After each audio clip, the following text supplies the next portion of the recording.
Robin Padilla na sabi dapat ang hustisya neutral. Pero siya hindi neutral. Kasi una niya niyang sinabi na kahit sunugin siya, mangangamoy siya ang Duterte. Impeachment ni Sara Duterte. The plight and the failure of the Vice President kasi patuloy siyang umiiwas sa accountability.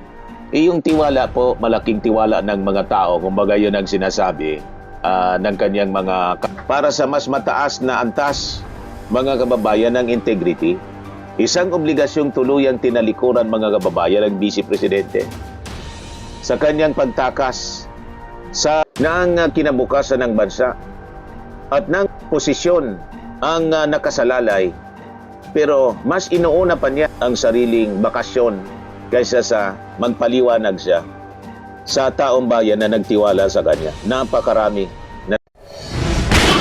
Nagbabagang mga balita at pagtalakay sa mga isyu ng lipunan. Bulsa, opinyon, banat at paglalantad sa katotohanan. Bulsa, what you see is what you get. You decide.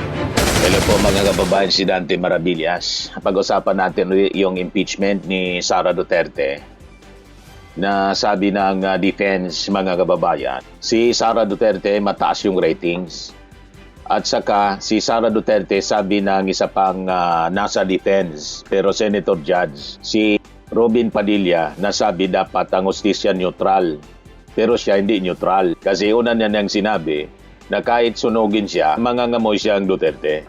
So hindi siya neutral. So sabi ni Robin, ang ini-impeach niya dito yung ibinoto ng 32 million Filipinos. So yung Defense Council, ang sinasite yung trust ratings ni Sarang mataas. Tapos yung Senator Judge na si Robin Padilla na nagsabi na ang prosecution, ang hustisya, ang prosecution daw dapat hindi maging one-sided at ang hustisya niya dapat neutral. Pero siyang Senator Judge hindi neutral. At sinabi pa sa mga nasa prosecution, wala niya kayong karapatan na magtanong sa amin. Sa mga senator dyan, napakayabang. Kaya gustong i-clarify ng prosecution team anong ibig sabihin ni Robin Padilla na seek ng clarification. So pag-usapan natin mga kababayan ito na impeachment ni Sara Duterte.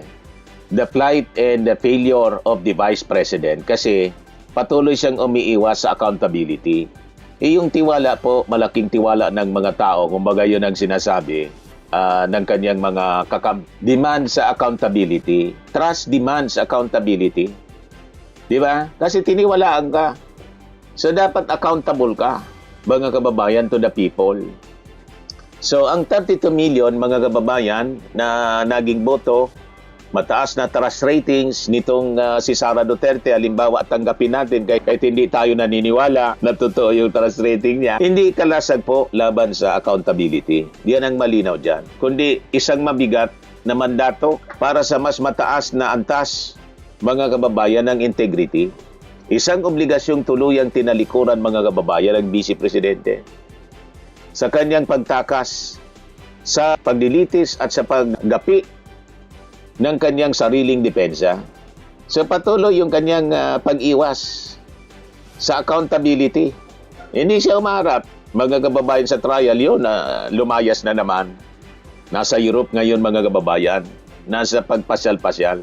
So mga kababayan, ang patuloy na kawalan ni Sara Duterte sa kanyang impeachment trial ay hindi lamang usapin ng boycott po, mga kababayan.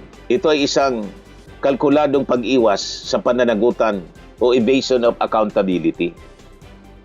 Ang kanyang absenteeism ay interpretasyon ng dalawang seryosong realidad, mga kababayan. Isang malalim na guilty conscience o ang matinding kawalan ng pag-asa na maidepensa ang kanyang malinaw na pagbitaw ng pagbabanta, yung grave threats niya sa ating Pangulo, kay Lisa Marcos at saka kay Martin Romualdez. So paano niya ipagtatanggol ang kanyang integrity kung mismo ang kanyang sariling defense team ay napilitang umamin at kinumpirma, mga kababayan, sa publiko na nanggaling mismo sa kanyang bibig ang nasabing mga death threats? Yun ang unang tanong. So nakikita natin ang kawalan ng respeto at pagbabaliwala niya sa mandato at sa katiwala ng ating mga mamamayang Pilipino. Mataas yung kanyang buto na nakuha. Sabi nga natin sa mga previous videos, more na dapat siya maging accountable.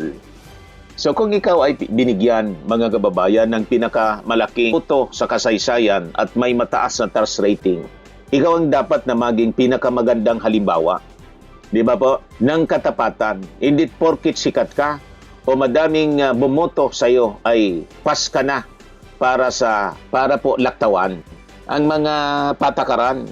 Mas malaki yung tiwalang binigay sa iyo, mas malaki dapat yung pananagutan. Ganon po yon, mga kababayan. And sa ilalim po ng ating konstitusyon, basahin natin sa Article 11 ng Section 1 ng 1987 Constitution. Malinaw po sinasabi na yung public office is a public trust. So malinaw, ang tiwala, mga kababayan, ng 32 milyong botante ay hindi isang blankong tseke o kapangyarihan para maging mas mataas pa sa batas. Yun dapat ang tandaan, mga kababayan, ni Sara Duterte. Ito ay isang legal na obligasyon na maging tapat at handang magpaliwanag sa taong bayan. Yun ang tinatawag na accountability sa bawat galaw at salita bilang isang mataas na opisyal. So kung gagamitin po ang mataas na boto at ratings para iwasan ang paglilitis, nawawala ng saysay po ang demokrasya. So ang pagiging popular ay hindi po katumbas ng pagiging inosente, mga kababayan. Hindi ko mo popular ka, hindi ka na pwedeng papanagutin sa krimen na iyong ginawa tulad ng pagbabanta sa ating Pangulo.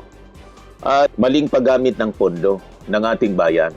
Kung ang isang leader, mga kababayan, ay tunay na pinagkakatiwalaan, ang tama na akbang ay harapin ang trial upang patunayan sa 30 million na naniniwala sa kanya noong 2022 election, kasama tayo dyan, na tama ang kanilang naging desisyon. So ang pag-absent, mga kababayan, ni Sara Duterte sa trial para mamasyal sa abroad, ay hindi po accountability ang pinapakita niya. Pag-iwas po.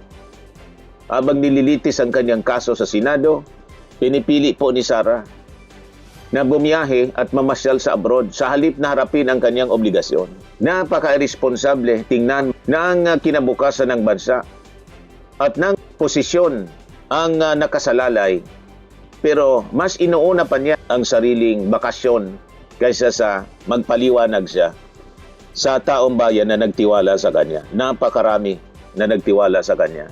So ang pagpili na umalis ng ating bansa at mag-abroad sa gitna ng isang opisyal na impeachment proceedings, mga kababayan, ay maaring ituring na willful abandonment o sadyang pagtalikod sa kanyang tungkulin.